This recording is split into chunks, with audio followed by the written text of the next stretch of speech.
Assalamualaikum warahmatullahi wabarakatuh. Selamat sore, mam semuanya. Hari ini saya Dr. Fitria, kedengeran kan ya suaranya ya?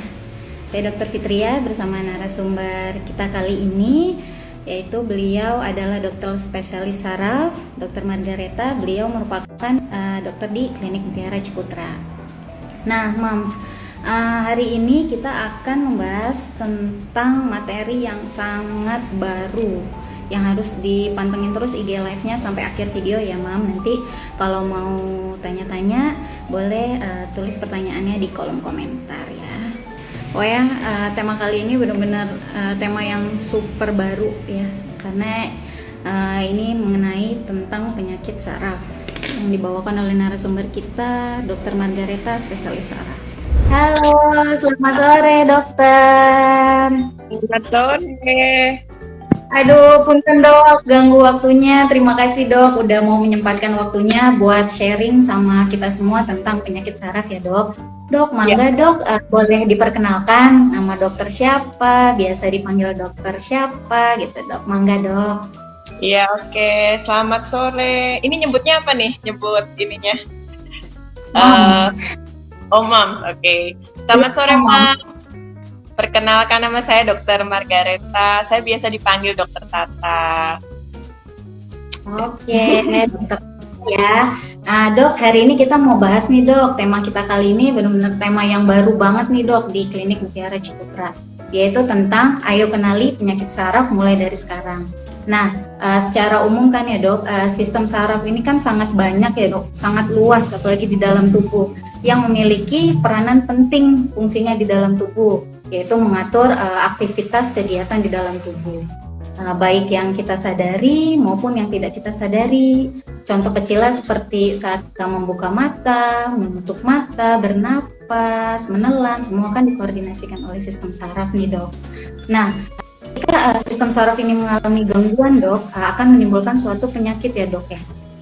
Kadang ada beberapa orang yang masih kurang aware nih dok, entah kurang aware atau entah kurang pemahaman tentang penyakit saraf.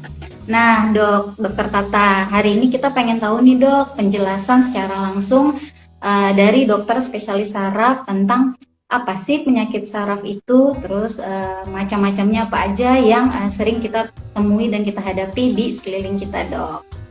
Oke, boleh mangga dokter Tata, boleh dijelaskan dok? Sorry, ini tadi sinyalnya agak jelek. Gimana? Gak apa-apa dok. Nah, tadi hanya pembukaan umum aja sih mengenai tentang sistem saraf beserta fungsinya secara umum untuk mengkoordinasikan aktivitas semua dalam tubuh ya dok. Yang tadi baik yang tidak disadari maupun disadari. Nah, kalau sistem saraf ini mengalami gangguan, ini kan akan menyebabkan penyakit saraf nih dok. Kalau di negara kita kan angka kesakitannya maupun angka kematiannya masih cukup tinggi ya dok tentang penyakit saraf ini. Nah, kadang ada beberapa orang yang masih kurang aware nih dok, atau kurang pemahaman gitu tentang penyakit saraf itu sendiri. Taunya misalnya penyakit saraf cuma ini aja, padahal mah sebenarnya banyak ya dok ya. Nah, hari ini kita mau tahu nih dok, penjelasan langsung dari dokter Tata mengenai penyakit saraf itu sendiri, apa jenis-jenisnya, apa aja yang sering kita temui di lingkungan sekitar dok. Boleh mangga dokter Tata dijelaskan ya dok. Ya. Jadi yang mau tanya boleh tulis di kolom komentar. Ya, jadi secara garis besar itu penyakit saraf ya semua kelainan, semua gangguan, semua kerusakan yang terjadi di sistem saraf manusia yaitu disebut dengan penyakit saraf. Dimana pasti kalau ada kerusakan itu pasti akan mempengaruhi fungsinya gitu. Jadi tergantung sistem saraf apa yang terkena, apakah sistem saraf pusat atau sistem saraf tepi. Gitu. Jadi tergantung apa sistem saraf yang kena ya di situ pasti fungsinya pasti juga jadi malfungsi. Jadi disebutnya sebagai penyakit saraf. Gitu. Gimana? Boleh dok, dilanjutkan aja nanti dokter menjelaskan sampai akhir apa aja penyakit-penyakitnya, bagaimana cara penata laksanaannya, terus faktor risiko nih dok, usia, apakah hanya usia tua yang terkena penyakit saraf atau yang muda atau anak-anak bisa terkena penyakit saraf atau enggak, terus bagaimana pencegahannya dok, begitu. Ya. Sebetulnya kalau kita bicara soal penyakit saraf itu sebetulnya sangat luas ya dok ya, dalam artian mungkin saya menyebutkannya yang beberapa penyakit-penyakit yang 5 besar penyakit saraf yang sering datang ke dokter saraf itu. Contohnya stroke ya, stroke itu angka kesakitan dan angka kematiannya cukup tinggi di Indonesia. Kemudian ada juga misalnya nyeri itu bermacam-macam ya, bisa nyeri kepala, bisa nyeri pinggang, bisa nyeri sendi, bisa nyeri, pokoknya semua nyeri dari ujung rambut sampai ujung kaki biasanya datangnya ke dokter saraf gitu. Itu nyeri gitu, bisa juga, atau apalagi ya, kesemutan ya, kalau orang paling sering datang juga bisa kesemutan, baik itu kesemutan di tangan, baik itu kesemutan di kaki. Pokoknya kesemutan di seluruh badan biasanya rata-rata datangnya juga ke dokter saraf. Sebelumnya mungkin ke dokter umum ya, tapi ya itu kesemutan, nyeri ya, paling sering tuh nyeri, kesemutan, sakit kepala, stroke, atau mungkin menceng ya mukanya. Itu juga Bell's palsy kita sebutnya, itu juga kasusnya cukup banyak sih, cukup banyak, dan biasanya orang menyalahartikan itu sebagai stroke. Jadi mereka biasanya udah khawatir duluan dengan mukanya yang mencong, karena padahal sebenarnya belum tentu itu stroke ya, tapi bisa juga itu Bell's palsy. Kemudian banyak juga kasusnya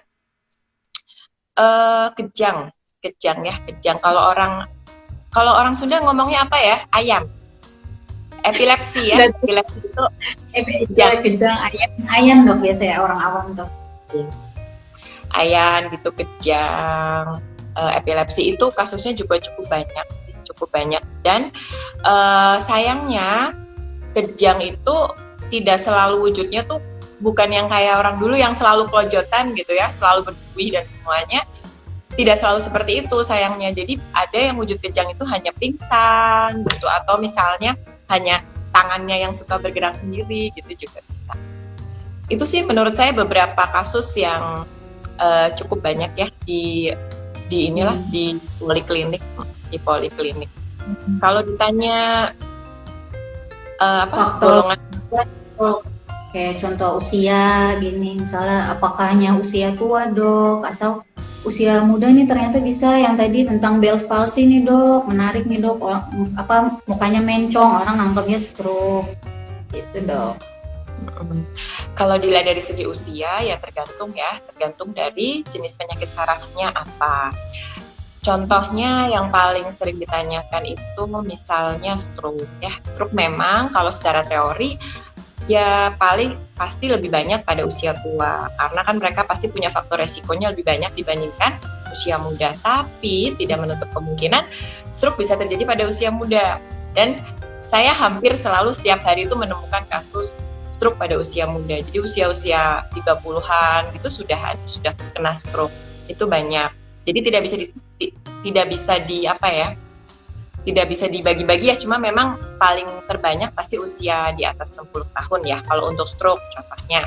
Terus kalau untuk sakit kepala, oke, kita ngomongin sakit kepala. Kalau sakit kepala, sepertinya saya rasa semua golongan usia bisa kena ya, baik itu anak-anak, baik itu dewasa muda, baik itu dewasa tua, atau mungkin lansia, itu banyak kasusnya sakit kepala. Nah, yang paling penting itu bagaimana cara kita untuk mengetahui sakit kepala yang berbahaya dengan sakit kepala yang tidak berbahaya. Itu harus tahu perbedaannya di mana. Nah, nanti itu kalau itu harus banyak ngobrol dulu ya, nggak bisa yang langsung kita langsung to the point, oh ini bahaya, oh ini enggak, karena akan ada pemeriksaan penunjang lanjutan untuk sakit kepala. Tuh. Apalagi ya yang ditanyain? Oke, tadi tentang bagaimana cara kita mendeteksi awal penyakit saraf nih dok, sebelum ke arah yang lebih gawat gitu dok. Jadi kita tahu nih, oh ini ada keluhan ini nih, buru-buru deh saya ke dokter saraf gitu dok. Oke. Nah, kalau tadi kan yang kita sebutkan kan penyakit saraf itu kan sebetulnya bermacam-macam ya. Cuman yang tadi saya sebutkan yang mungkin beberapa kasus yang banyak di poliklinik ya, di rawat jalan. Contoh misalnya kalau stroke, kapan sih kita harus aware dengan stroke? Karena kadang itu stroke itu datang itu gejalanya nggak selalu berat. Kalau misalnya gejalanya langsung berat mah pasti orang mau nggak mau pasti datang ya. Iya benar dong. Alamiahnya manusia pasti kayak gitu. Nah, yang kadang kita antara mau datang atau enggak atau mau memeriksakan diri atau enggak itu kalau yang gejalanya yang mungkin tidak terlalu berat tapi sebetulnya itu termasuk gejala stroke. Nah, kita sebutnya itu sebagai TIA atau peringatan. Jadi gejala stroke yang hanya sebentar, yang tidak sampai 24 jam, 1 hari sudah hilang. Tapi itu termasuk gejala stroke. Contohnya misalnya seperti ini. Ada seorang pasien datang, misalnya dia, dok saya tuh kemarin tiba-tiba pandangan mata saya tuh kabur dok, gelap gitu, gelap atau kesemutan sebelah hanya posisi hanya sebelah kanan saja atau hanya sebelah kiri saja. Tapi dok saya tuh sehari udah hilang, malah nggak nyampe sehari, cuman 1 jam sudah hilang. Nah kayak gitu, itu kan sebetulnya dia termasuk di dalam gejala stroke, hanya istilahnya kita sebut peringatan. Nah itu terus kita harus aware, jadi harus ada pemeriksaan lanjutan yang harus dikerjakan oleh si pasien itu supaya tidak jadi stroke betulan. Itu salah satunya misalnya. Nah gejala stroke-nya tuh apa saja sih? Gejala stroke-nya tuh macam-macam ya, tapi memang paling sering yang kita dapati itu ini lemes sebelah, atau mulutnya menceng gitu ya, atau bisa juga kesemutan sebelah badan gitu, itu bisa juga, atau bisa juga sakit kepala. Nah sekarang kita poin kedua, karena ini judulnya umum hanya penyakit saraf, jadi saya nggak akan membahas yang sampai detail ya. Tadi masalah stroke, untuk mencegahnya ya kita harus, kalau saya sih selalu menyarankan kepada pasien, cobalah medical check up setiap 1 tahun 1 kali. Setiap 1 tahun 1 kali, atau misalnya pada saat ulang tahun sempatkan waktu untuk medical check up. Medical check up tuh apa saja sih? Bisa contohnya gula darah, kolesterol, asam urat, atau ginjal ya, ureum kreatinin kayak gitu. Itu hanya untuk sekedar screening saja, karena itu semua bisa jadi faktor resiko stroke. Oke. Kemudian yang kedua, sakit kepala. Sakit kepala itu kan hal yang sangat lumrah ya, dialami oleh semua orang, semua golongan, semua usia, semua dari segala ekonomi yang menengah tinggi, menengah atas, menengah bawah, semuanya pasti pernah sakit kepala. Nah, sakit kepala yang seperti apa yang kita perlu aware atau tidak. Jadi sakit kepala yang tidak sembuh-sembuh, itu yang pertama. Kemudian sakit kepala yang disertai dengan gejala yang lainnya, misalnya mual atau muntah yang tidak ada penyebabnya tapi tiba-tiba muntah gitu. Misalnya sakit kepala terus sampai muntah. Bisa juga, atau misalnya sakit kepala tapi frekuensinya makin sering. Contoh, dok saya tuh sudah sakit kepala tuh sudah 6 bulan ini dok, misalnya ya. Terus tapi setiap bulannya itu selalu ada peningkatan sakit kepala yang biasanya cuma 1 minggu 1 kali.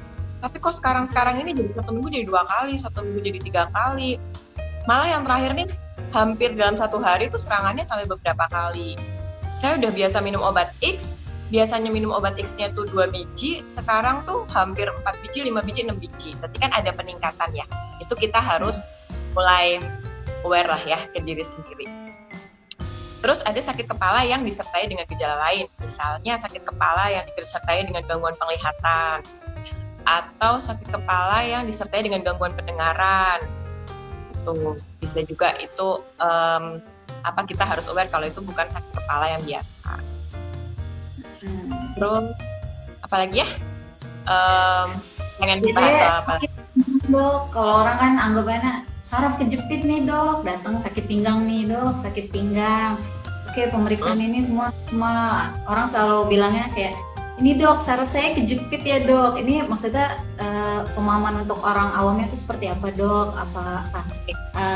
Istilah yang saraf kejepit itu seperti apa gitu? Penyakit apa yang ada di bagian punggung gitu? biasanya paling sering tuh pasien datang gitu dok, sakit punggung dok, pinggangnya sering angkat beban berat, ini itu pokoknya. Biasanya paling sering sakit pinggang dok, boleh bantu dijelaskan dok tentang saraf kejepit gitu.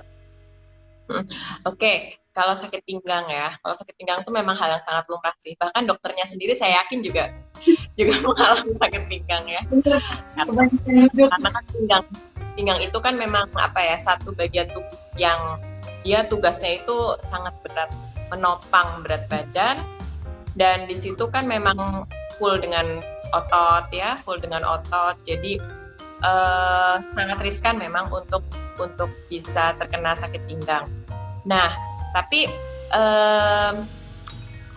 good news-nya, berita baiknya itu saraf kejepit itu tidak semudah itu. Dalam artian kita tuh untuk mendiagnosis saraf kejepit itu butuh proses ya, harus kita periksa dulu secara fisik, kemudian kita harus pemeriksaan penunjangnya pun berlapis, tidak hanya sekedar ronsen biasa, bisa MRI gitu. Nah dari situ nanti kita lihat juga itu betul saraf kejepit atau enggak.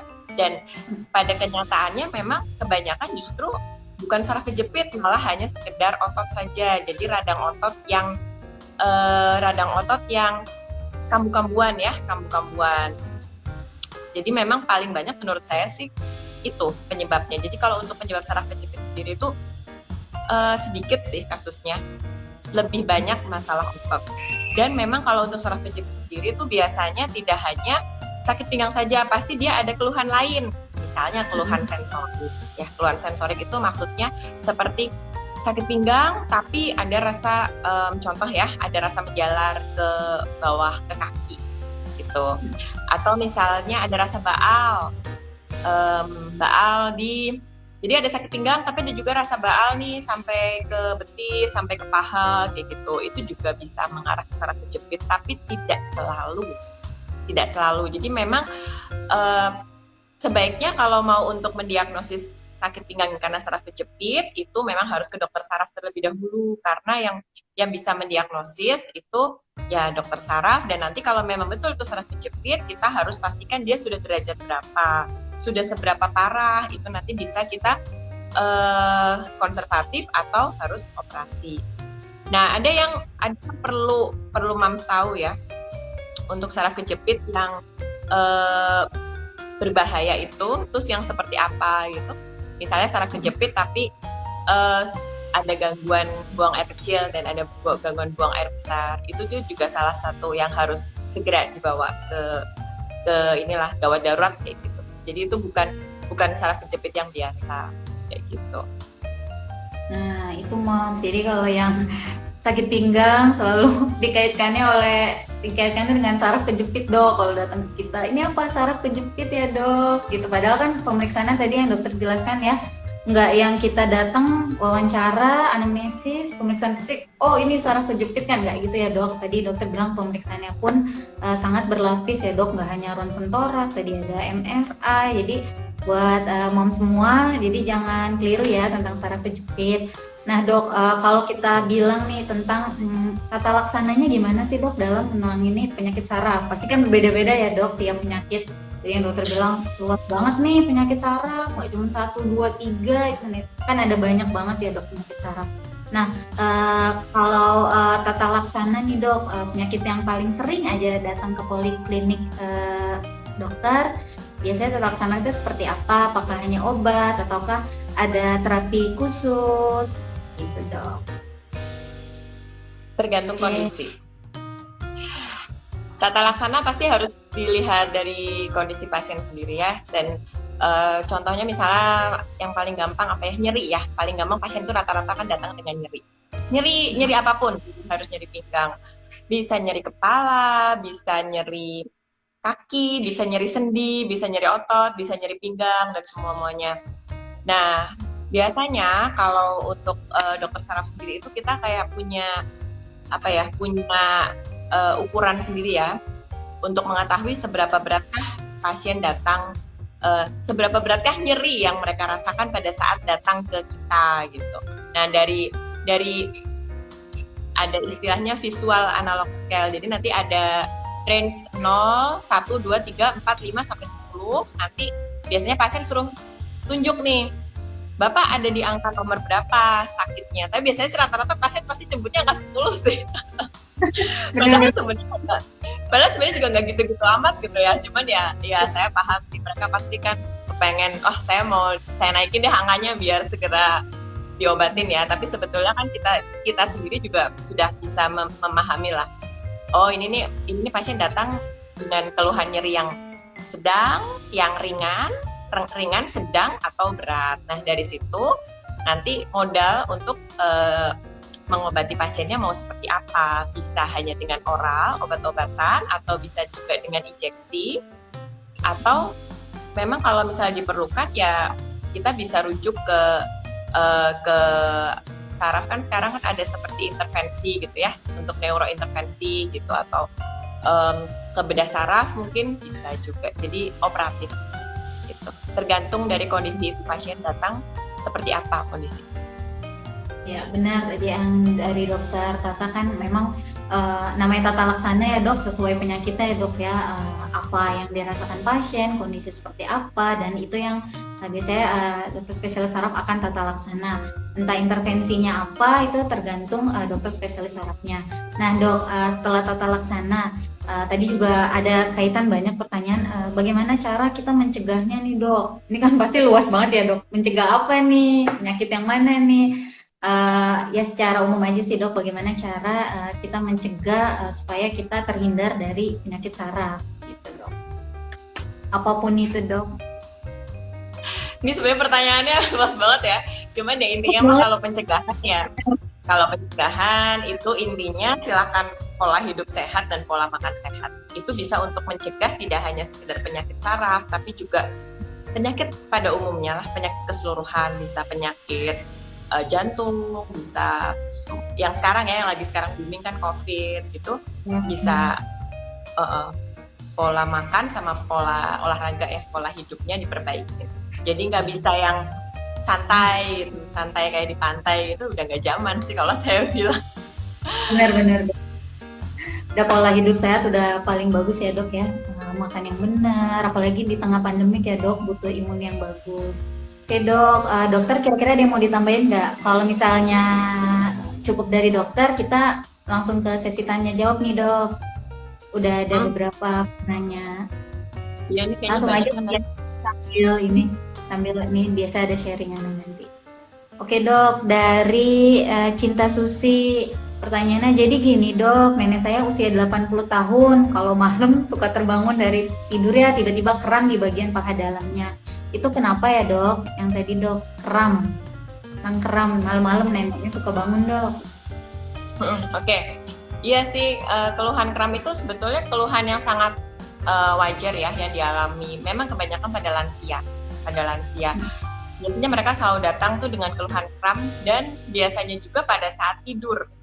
Itu pada saat tidur, entah mungkin apalagi kan kalau kayak Bandung gini kan dingin ya, jangankan malam, jam segini aja tuh udah dingin gitu.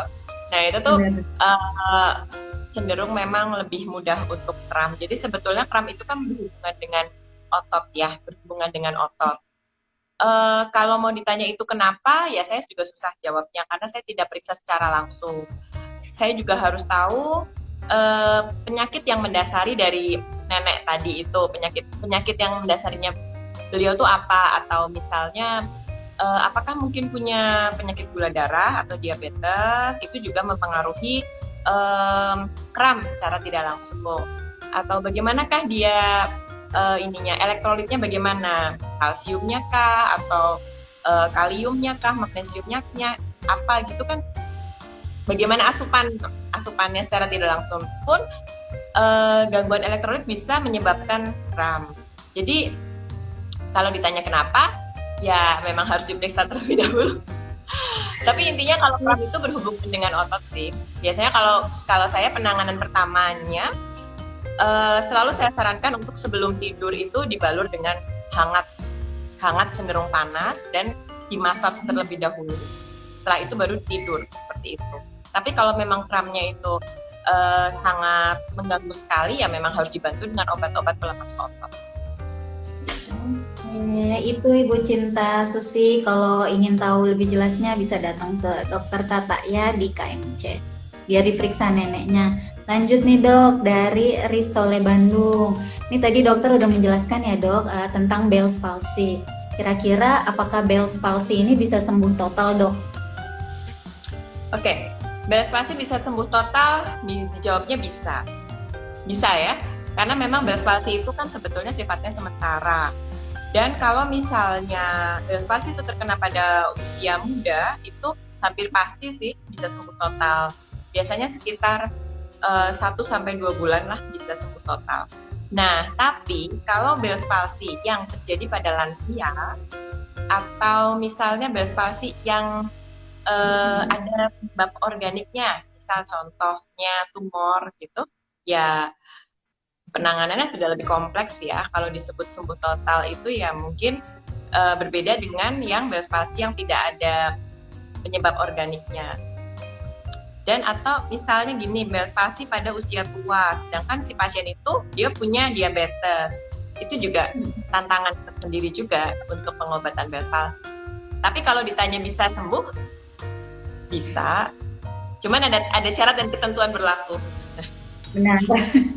Tadi dokter bilang faktor usia juga mempengaruhi ya dok, faktor komorbid lainnya ada atau enggaknya. Lanjut lagi dok, dari Risole Bandung, ini lanjutan pertanyaan yang tadi, apakah Bell's palsy ini membutuhkan fisioterapi dok untuk penyembuhannya? Ya. Apa hanya obatan? Ya, butuh fisioterapi. Silahkan kalau memang akupuntur ada di kotanya, silahkan bisa dibantu dengan akupuntur. Intinya setelah melewati masa akut, yaitu sekitar 1 minggu ya, 1 minggu sejak kejadian. Nah, banyak kasusnya Bell's palsy itu mereka tuh datang itu baru hari, biasanya kan karena panik ya, apalagi kalau perempuan nih, berhubungan dengan muka, namanya perempuan tuh kalau bisa langsung jam 11 malam pun, jam 12 malam pun langsung datang gitu ya. Bell's palsy kan kelihatan sekali biasanya kan. Nah, mereka tuh datang itu masih onset akut, jadi masih hari pertama atau masih hari kedua, itu belum waktunya untuk fisioterapi, karena itu bisa menambah radang yang terjadi pada radang sarafnya, saraf muka. Jadi boleh di fisioterapi, malah menurut saya diwajibkan, tapi di waktu yang tepat. Tuh. Jadi tergantung waktu kedatangannya si pasien itu ke kita, itu sudah onset hari keberapa. Tapi boleh di fisioterapi, boleh di akupuntur, hasilnya bagus. Iya, boleh ya, Risole Bandung, boleh di fisioterapi atas indikasi dari dokter ya. Untuk pertanyaan selanjutnya dari Claire Raisa, dok, kalau sudah divonis HNP, apa harus dioperasi dok? Oke, HNP. Mungkin di sini ada yang belum tahu ya HNP itu apa. HNP itu singkatan dari hernia nucleus pulposus. Itu bahasa kedokterannya, tapi kalau bahasa gampangnya itu saraf kejepit. Nah, orang yang banget ngomong ya saraf kejepit itu kita sebutnya HNP. Tapi kita harus tahu dulu nih. Berarti mungkin ini yang nanya mungkin HNP ya? Kok tahu istilah HNP? Mungkin makanya menderita HNP ya. Jadi sudah dengar ya istilah HNP. Jadi HNP itu ada derajatnya. Ada derajat 1, 2, 3, 4. Semakin naik derajatnya, ya pasti makin sakit ya biasanya. Biasanya dia makin sakit, makin banyak fungsi-fungsi tulang belakang yang mulai terganggu. Baik itu mungkin ada fungsi motoriknya yang terganggu, jadi mungkin jalannya kesulitan, atau mungkin fungsi sensoriknya yang terganggu, mungkin jadi resik, sering baal, sering kesemutan, atau mungkin juga fungsi otonomnya. Ada gangguan buang air kecil, buang air besar. Nah, itu tergantung dari derajat HNP. Jadi HNP tidak selalu dioperasi, tergantung dari stadiumnya. Yang menentukan stadiumnya itu adalah dokter saraf, juga dokter radiologi dari hasil MRI. Gitu. Jadi HNP tidak bisa kita diagnosis dari ronsen ya, MAMS ya. Itu nggak boleh. Jadi harus dari MRI. Tergantung dari derajat korbannya. Ya, untuk Mom Claire, jadi tergantung derajatnya dari dokter Tata ya. Jadi nggak semuanya dioperasi ya dok ya, tergantung derajatnya. Nah, tadi sebelumnya ada pertanyaan dok yang dari part 1 saya sudah sempat baca tentang stroke nih dok. Apakah tadi saya bacanya ada nih dok pasien stroke. Sudah pengobatan nih dok, tapi kayak masih agak rero, masih miring, jalannya masih agak sedikit pincang. Itu kira-kira apakah bisa sembuh total dok? Tadi saya sebelumnya udah baca dulu nih pertanyaan dari mam sebelumnya. Udah dilihat, oh ada yang nanya tentang stroke, ditanyanya apakah bisa sembuh total seperti sedia kala dok. Oke. Nah, kalau untuk masalah stroke sendiri, itu memang stroke itu nggak enaknya, itu ada istilahnya gejala sisa ya. Stroke tidak bisa sembuh total. Karena ini, sembuhnya orang stroke itu berbeda dengan sembuhnya orang batuk pilek. Nah, itu yang perlu dipahamin dulu. Karena kan kadang orang kalau batuk pilek, minum obat, seminggu sembuh. Nah, kalau stroke minum obat bertahun-tahun, itu tidak bisa sembuh total. Jadi ada istilahnya gejala sisa. Gejala sisa tuh gimana? Gejala sisa tuh contohnya tangannya masih kaku, atau misalnya kakinya kalau jalan masih dilempar, atau misalnya masih harus menggunakan alat bantu jalan. Contohnya kursi roda, atau tripod, atau tongkat. Nah, itu untuk membantu dia survive dalam menghadapi gejala sisanya stroke. Nah, kalau ditanya tadi pertanyaannya sembuh total ya. Kalau ditanya sembuh total sih saya rasa sebetulnya tidak bisa ya. Cuman bisa mengurangi mengurangi tingkat kesakitannya. Jadi hidupnya tuh masih tetap berkualitas dan efektif tuh bisa. Dengan cara apa? Yang pertama, tetap ya harus ada fisioterapi. Jadi fisioterapi pada orang stroke itu wajib ya. Kemudian kalau memang sangat parah sekali, dalam artian pertama kali dia kena stroke tuh udah benar-benar lumpuh total, itu memang berat ya untuk kembali lagi seperti normal. Tapi kalau misalnya memang ada rezeki lebih, itu bisa kita suntik dengan botox. Jadi untuk yang pernah lihat ya, mungkin dokter pernah lihat yang stroke tuh yang tangannya sampai kayak gini gitu, sampai kaki. Benar. Kita sebut kontraktur ya, kita sebut kontraktur. Jadi udah otot tapi yang udah terlanjur basah gitu ibaratnya, udah terlanjur salah. Yeah. Jadi penanganan udah jelek dari awal, mungkin pasiennya sudah capek berobat terus, tapi kok nggak tetap aja masih lemes sebelah. Beda dengan tangannya satunya, misalnya lama-kelamaan dia mungkin malas menggerakkan, jadinya dia kontraktur. Nah, kontraktur itu sebetulnya bisa diobati dengan rutin dengan suntik botox. Ada itu waktu itu saya sempat ikut sih workshopnya, cuman memang terus terang karena dia mahal ya, kalau untuk botox itu mahal dan penyuntikannya lumayan banyak di beberapa tempat gitu, jadi memang kurang diminati sih. Tapi sebetulnya kalau mau ditanya bisa sih. Tapi kalau misalnya ya stroke-nya itu misalnya ringan nih, lemes sebelah misalnya, cuman masih bisa berjalan sendiri, masih bisa makan sendiri, masih bisa mandi sendiri, masih bisa ngapa-ngapain sendiri, cuman pelan gitu.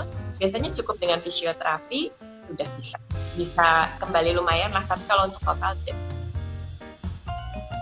Wah dok, saya baru dengar dok tentang botox itu dok. Belum pernah dengar tentang botox untuk pengembalian fungsi dari pasien stroke gitu dok. Tadi ada pertanyaan lanjutannya nih dok. Ketika tadi kan ditanya sembuh total, tadi sudah terjawab oleh dokter. Adakah berapa persen nih dok kira-kira kemungkinannya pasien yang sudah stroke bisa terkena stroke kembali dok? Itu sebetulnya ada scoringnya sih, ada scoringnya berapa persen stroke bisa berulang. Tapi ya kalau menurut saya, pengalaman saya pribadi sih ya, kalau orang yang kena stroke tapi setelah itu dia tobat tobat itu dalam artian dia merubah pola makan, dia paling tidak mengendalikan faktor resikonya, contoh sudah mulai mengurangi makanan yang kita tahu lah itu tidak sehat, atau misalnya dia perokok berat gitu, terus dia mulai mengurangi jumlah batang rokoknya setiap hari, atau mungkin dia tidak pernah mau bergerak, tidak pernah mau olahraga, terus dia mulai olahraga. Saya rasa itu bisa mengurangi kemungkinan angka untuk dia terkena stroke kembali gitu. Tapi memang contohnya misalnya seperti ini ya, kalau diabetes mellitus.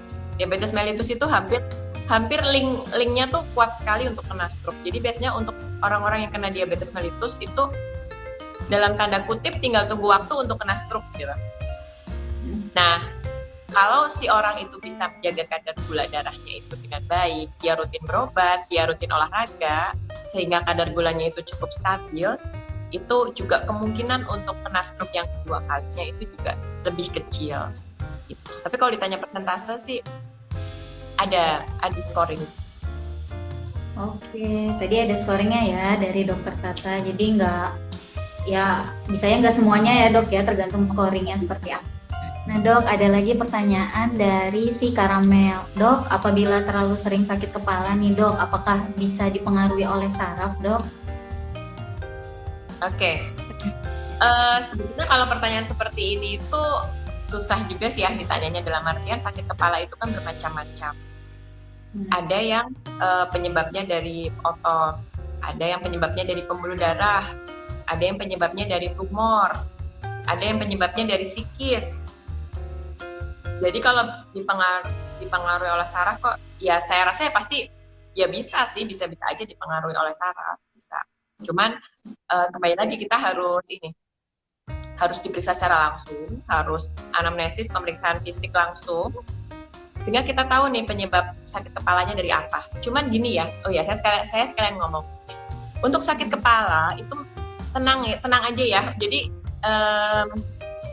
terbanyak penyebab sakit kepala itu hanya otot. Otot kepala kita tuh sensitif gitu, apalagi otot kepalanya ibu-ibu. Otot kepalanya mama itu sensitif sekali. Dalam artian meskipun kepala kita ini tuh ototnya tipis, cuman dia tuh mudah sekali untuk spasme, jadi dia mudah sekali untuk kenceng gitu. Jadi nomor satunya penyebab sakit kepala itu justru kita sebutnya tension headache, jadi nyeri kepala tegang. Dan nyeri kepala yang lain-lainnya itu tuh persentasenya kecil, Mams. Jadi jangan yang langsung khawatir, aduh saya jangan-jangan tumor nih, jangan-jangan saya stroke ya, kayak gitu-gitu. Saya sering soalnya mendapatkan pasien yang dia sakit kepala sampai sudah setahun, sudah sering minum obat, tapi tidak sembuh-sembuh. Nah, dia tuh ketakutan, lalu minta CT scan, gitu-gitu. Tuh hal yang sangat lumrah. Tapi sekali lagi sih, berita baiknya sakit kepalanya itu biasanya disebabkan karena otot kepala yang tegang. Oke, jadi tadi dokter Tata udah bilang ya bahwa yang paling sering itu karena tegang. Kadang psikis juga ini ya dok ya, misalnya udah sering banget sakit kepala, ternyata pusing mikirin ini, pusing mikirin itu. Sebenarnya pemeriksaan hasil semua normal gitu. Ternyata dari psikis atau yang paling sering dari gigi bolong dok. Kadang udah berkali-kali ke dokter, ternyata giginya bolong gitu. Oke, Moms, ada yang mau ditanya? IG live-nya, terus saya nggak terlalu banyak tadi baca pertanyaannya. Dok, mungkin bahas yang kejang dok, kan kalau orang awam tadi sudah dibahas oleh dokter ya tentang ayan nih dok. Bagaimana cara kita menangani saat di rumah nih dok? Kadang kan ada mitos-mitos dikasih sendok di lidah, di giginya, atau gimana caranya dok untuk menanganinya? Apakah langsung dibawa ataukah kita tunggu observasi terlebih dahulu? Gimana dok? Apa untuk ini epilepsi? Ya, epilepsi. Intinya kalau epilepsi itu kan kejang ya. Jadi memang yang paling bahaya itu, yang paling saya sering dapatkan di poli itu, biasanya setelah kejang itu mereka pada suka kasih minum. Pada suka kasih minum atau pakai sedotan dikasih minum atau dikasih makan atau apa gitu ya. Nah justru itu hal yang paling sangat berbahaya. Jadi sekali lagi ditekankan di sini, tidak boleh pada kasus epilepsi, pada kasus kejang itu tidak boleh diberikan sesuatu apapun melewati mulut ya, karena pasien itu kan kondisinya setelah kejang biasanya mereka belum sadar belum sadar 100%. Jadi refleks menelannya pun juga belum sadar. Nanti yang ditakutkan bisa malah tersedak ya. Tersedak itu malah jadi masalah yang baru. Kejangnya belum selesai malah mendapatkan masalah baru. Tapi kalau kayak tadi mungkin dokter nanyakan sendok dimasukkan ke mulut, rasa nggak masalah sih. Itu kan hanya untuk mencegah supaya lidahnya tidak tergigit. Karena memang banyak sekali kasusnya lidahnya tergigit terus lalu infeksi lah. Nah itu kan kasihan juga ya. Nanti belum kalau udah lidahnya tergigit, ternyata beberapa hari kemudian dikejang lagi, tergigit lagi gitu. Nanti jadi 2 kali masalah. Luka ya dok. Jadi kalau tadi kejang, emang yang paling serem ini ya dok, biasanya pasien langsung dikasih minum, pasien yang kejangnya padahal itu sangat berbahaya loh, bisa bikin aspirasi sampai kematian ya dok ya. Ini paling sering banget di IGD, pasien kejang, panik orang tuanya nih, kasih minum deh biar enakan, biar sembuh, padahal itu benar-benar cara yang salah gitu. Benar. Kadang tuh dikasih kopi. Jadi intinya penanganan pada pasien kejang itu kalau misalnya di rumah ya, syukur-syukur sih misalnya ada obat yang anti kejang yang dimasukkan lewat dubur, itu boleh diberikan. Tapi kan tidak selalu ada ya, karena pertama itu obatnya harus beli dengan resep dokter, yang kedua harganya cukup mahal. Jadi kemungkinan besar memang tidak ada sih, jarang lah yang ada di rumah. Jadi kalau memang kejang, cukup dibiarkan. Yang penting pastikan di sekitar lingkungannya itu aman, tidak ada benda tajam, tidak ada barang panas, atau pokoknya pastikan aman, dibiarkan saja sampai kejangnya selesai. Tidak perlu dibantu untuk, misalnya kalau tangannya tertekuk, tidak perlu dibantu untuk diluruskan, karena nanti kalau kejangnya sudah selesai, dia akan lurus dengan sendirinya. Itu kan involunter, jadi kita tidak bisa memaksa, biarkan dia rilis dengan sendirinya. Dan yang kedua, setelah selesai kejang, biasanya kan ngantuk atau tidur tuh udah biarin aja, suruh tidur dulu. Tidak perlu diberikan minuman apapun, makanan apapun sampai nanti si pasiennya itu sadar 100%. Tapi kalau memang kejangnya itu nggak selesai, atau misalnya dia sudah kejang, terus dia sembuh nih, kejangnya hilang, terus dia kejang lagi, nah itu harus dibawa ke IGD. Oke, terima kasih dokter. Ada lagi nih dok yang nanya, Fahnur Noviani, dok kalau sakit telinga terus-menerus apakah ada hubungannya dengan saraf? Soalnya sampai pusing dan bahkan pernah pingsan. Oke, sakit telinga terus-menerus, sakit telinganya harus kita tahu dulu itu sakit telinganya penyebabnya dari mana. Karena kan ya banyak ya, bisa mungkin karena infeksi atau mungkin karena penyebab yang lain ya, itu harus ke dokter THT dulu gitu. Kalau ditanya apakah ada hubungannya dengan saraf, pasti ada, karena kan di telinga kita itu kan ada saraf pendengaran ya, di dalam saraf pendengarannya kan kecil, pasti ada hubungannya dengan saraf. Bisa sampai pusing, bisa, karena telinga itu salah satu organ keseimbangan tubuh. Jadi sedangkan kalau kita pusing, itu tandanya keseimbangan tubuh kita lagi jelek, lagi bermasalah. Jadi kalau ditanya bisa telinga menyebabkan pusing, bisa. Tapi kalau ditanya sampai pingsan, nah ini pingsannya itu penyebabnya dari mana dulu nih? Jangan-jangan lagi sakit telinga, dia belum makan 3 hari 3 malam pingsan. Bisa juga. Jadi ya bisa. Jawabannya bisa, pokoknya itu bisa semuanya. Karena kan sistem saraf kan ini seluruh tubuh ya dok ya, jadi pasti bisa ada kaitannya. Jadi kalau Ibu Fahnur Noviani, kalau ada masalah telinga boleh dikonsultasikan dulu ke dokter THT ya dok ya. Jadi kalau misalnya ada permasalahan saraf, biasanya nanti dialihkan ke dokter Tata, spesialis saraf. Gitu. Oke Mas, ada lagi yang mau bertanya? Ayo, ditunggu. Sama banyak ya tadi yang pertama sebelum sinyalnya jelek. Iya, tadi aku bacanya hanya beberapa doang, jadi nggak semuanya, dan nggak bisa ngeliat lagi kan yang sebelumnya. Boleh nanti kalau yang mau bertanya di kolom komentar, boleh diketik nanti pas sudah share di IGTV, boleh diketik nanti dibalas kalau dibaca oleh dokter Tatanya ya. Terus dokter, kira-kira ada yang mau ditambahkan lagi nggak dok tentang penyakit saraf yang paling sering gitu datang ke poliklinik? Oh, ada lagi dok. Tetiana Simatupang, Bu Sui, apa memang sering migrain ya dok? Gimana dok? Sebenarnya mah yang sering migrain juga nggak cuma Bu Suwi ya. Benar-benar. Nggak juga sih saya rasa sih. Maksudnya kalau secara hubungan secara tidak langsung mah ya enggak. Bisa Bu Suwi, bisa Bumil. Bumil tuh bumil-bumil hamil-hamil udah tua tuh biasanya dia sering sakit kepala ya karena hormonal. Tapi kalau Bu Suwi kok saya rasa tidak secara langsung ya. Nah dok, oke, jadi Tetiana Simatupang, jadi nggak semua busui ya dok ya, yang selain busui juga bisa sakit kepala. Sakit kepala loh. Saya juga sakit kepala. Nah ini balasan lagi dari Ibu Fahnur Noviani, sebetulnya sudah pernah ke THT dok dan disarankan untuk ke dokter saraf. Berarti kemungkinan ada gangguan di saraf ya dok ya, karena dari dokter THT-nya sudah diarahkan ke dokter saraf. Nah dok, ini yang paling sering banget nih dok. Apa sih untuk moms di rumah supaya tahu nih dok, migrain dan vertigo ini paling sering kan. Kadang kan kita suka nanya nih pasien, sakit kepalanya seperti apa nih bu? Tertusuk kah atau tertindih kah atau muter? Gimana tuh dok membedakannya dengan migrain biasa dengan si vertigo?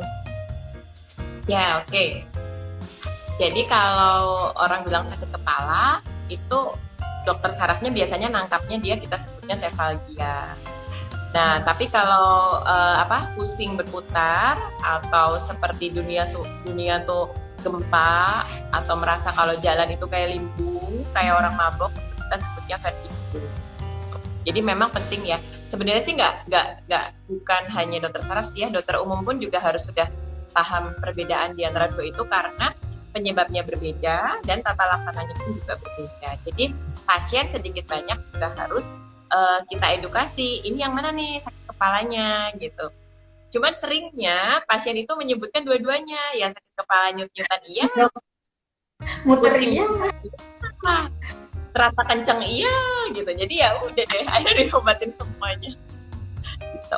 Jadi nanti kalau buat moms kalau ditanya sakit kepalanya, karena kan tadi dokter Tata bilang ya beda ya dok ya, ada yang sefalgia, sakit kepala atau yang disebut vertigo tadi. Jadi kalau ditanya dokternya sakit kepalanya bisa diarahkan nih ke arah mana, apakah tadi muter atau seperti ditusuk, gimana ya? Kadang kan suka pasien semuanya dok ada, jadi kitanya juga bingung dok gimana gitu. Oke, moms ada lagi yang mau ditanya ke dokter Tata? Boleh di kolom komentar. Neng tadi di live sebelumnya kan ada banyak tuh pertanyaannya dok, cuman saya nggak baca. Tuh, mungkin dokter ada lagi yang mau ditambah? Soal ini kayaknya belas palsi tadi ada juga tanya. Tapi udah ya tadi ya belas palsi fisioterapi. Tadi sembuh total. Jadi saya bacanya yang Down syndrome gitu dok. Tapi nggak tahu pertanyaannya apa. Cuman ada yang ngetik tentang Down syndrome seperti apa gitu. Nah dok, yang terkait epilepsi kan banyak ya dok ya kasusnya, dan kadang kan di fase 1 juga menangani epilepsi, misal kontrol rutin biasa dengan obat-obatan yang ada di fase 1. Nah, kapan sih dok, untuk moms semua nih, kadang kan pengen tahu nih dok, kapan sih saya sembuh dari epilepsi? Kadang kan kalau kita lihat orang epilepsi itu sama ya dok ya, kayak kita gitu, kayak orang biasa aja, tiba-tiba ntar dia tidur, kini kejang, atau kejang yang tadi dokter bilang, ada yang bisa gerak-gerak, atau ada yang diam aja, itu termasuk kejang. Nah, kira-kira kapan sih dok dinyatakan epilepsi ini sembuh oleh dokter spesialis saraf? Ya, memang kan kalau epilepsi itu pengobatan jangka panjang. Pengobatan jangka panjang yang bukan hanya melibatkan si pasien, tapi juga melibatkan lingkungan si pasien. Karena ada masanya tuh nanti pasiennya tuh kayak udah males minum obat karena merasa alhamdulillah udah capek gitu kan. Nah, sebenarnya intinya pengobatan epilepsi itu ada berhentinya, ada selesainya, yaitu setelah 3 tahun tidak kejang. Jadi PR-nya itu, biasanya kalau ada pasien epilepsi nih, biasanya saya agak cerewet ya, dalam artian supaya kita memberikan harapan ke dia kalau pengobatan ini tuh ada ujungnya. Karena rata-rata mereka tuh pasti sudah hopeless duluan, dok saya tuh udah minum obat udah lama, saya udah minum obat udah 2 tahun dok, kok saya nggak selesai-selesai sih dok gitu. Jadi memang komunikasi antara dokter dengan pasien, terutama pada pasien epilepsi, itu harus dari hati gitu maksudnya. Ya kita kasih tahu, oh nanti tuh ada masanya selesai, yaitu pada saat sudah 3 tahun tidak kerja. Bukan 3 tahun berobat ya, 3 tahun tidak kerja. Itu baru kita mulai turunkan dosisnya. Iya, kadang kan kasihan ya dok ya, kayak pengobatannya lama, mungkin pasiennya juga udah capek, kayak nggak ada harapan. Jadi ini benar-benar ada ujungnya loh epilepsi ini. Jadi tenang aja, kalau kita pantau, tadi kata dokter harus bebas kejang ya dok ya selama 3 tahun terakhir ini, baru nanti mungkin dosisnya akan diturunkan oleh dokter spesialis saraf. Tapi kalau anak kan kadang kan ada yang pada anak itu punya ini sendiri ya, punya basic sendiri. Jadi kalau saya bicaranya epilepsi pada dewasa. Oke, tadi pada dewasa ya yang sudah dijawab dokter Tata. Nah, untuk epilepsi ini apa aja sih dok yang memicu kejang pada si orang-orang epilepsi dok? Gak apa-apa ya dok ya kan sekalian gitu tentang epilepsinya. Kira-kira. Jadi kalau epilepsi sendiri ini ya faktor pemicunya ya, bukan faktor penyebab ya pertanyaannya. Kalau ditanya faktor pemicu, intinya kalau dulu tuh waktu saya masih sekolah, ada guru saya itu ngajarin hindari 5K pada pasien epilepsi.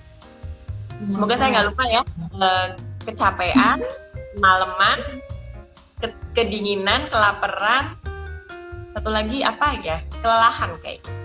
Jadi pada pasien epilepsi itu pasti setiap kali kontrol tuh saya suruh ingat-ingat 5K itu. Nggak boleh kemalaman ya, nggak boleh begadang maksudnya. Nggak boleh kelaparan ya, jadi makannya tuh nggak boleh, itu nggak boleh sampai lapar banget baru makan, karena kelaparan bisa mencetuskan epilepsi. Nggak boleh kedinginan ya, nggak boleh kepanasan ya, nggak boleh kecapean ya. 5K. Jangan lupa ingat 5K ya, saya rangkum ya dok, kecapean, kemalaman, kedinginan, kelelahan, kelaparan, boleh itu ya. Gak boleh kelewat 5K ini. Nah, kalau yang orang tuh banyak yang bilang dok, ini jangan sampai bengong nih, nanti terpicu nih epilepsinya. Itu bener nggak sih dok, yang bengong itu? Nggak ya? Epilepsi yang berwujud bengong ada, tapi bukan bengong menyebabkan epilepsi enggak. Itu biasanya kan kadang jangan bengong, nanti ini kejang gitu kan. Kadang pasien ompeng taunya gitu. Jadi kalau untuk epilepsi tadi 5K-nya diingat-ingat dari dokter Tata ya. Oke, Mams, ada lagi yang mau ditanya? Sudah sejam ya, Dok ya? Oh iya, udah jam 5. Oke, Dokter Tata, sudah cukup? Ada lagi yang mau disampaikan oleh Dokter Tata tentang penyakit saraf? Apa ya? Udah cerita aja. Ya. Tadi kayaknya lumayan banyak yang kita bahas. Ya, untuk orang yang awam ini udah benar-benar sangat mencakup dok menurut saya. Nah, kira-kira dokter Tata kalau mau ketemu dokter Tata mesti ke KMC jadwalnya kapan aja nih dok? Kalau ingin konsultasi dengan dokter Tata? Saya ada di Selasa dan Jumat sore, jam 3 sore sampai jam 5. Oke, Mams, untuk dokter Tata ada di KMC hari tadi Senin ya dok, Senin Kamis, Senin Selasa. Itu jam Selasa Jumat. Oke. Jadi nanti kalau mau konsultasi bisa, kalau lupa jadwal dokter Tata bisa konfirmasi ke admin untuk minta jadwal dokter Tata dan jamnya ya dok. Dokter, terima kasih banyak sudah menyempatkan waktunya, ilmunya benar-benar bermanfaat buat kita semua ya. Terima kasih, semoga dokter dan keluarga sehat selalu. Semoga Mam semua bisa mencerna ilmunya dengan baik dan jangan termakan mitos-mitos yang ada saat ini ya, apalagi di tengah pandemi. Oke dok, selamat sore dok, terima kasih banyak. Selamat sore Mam semua.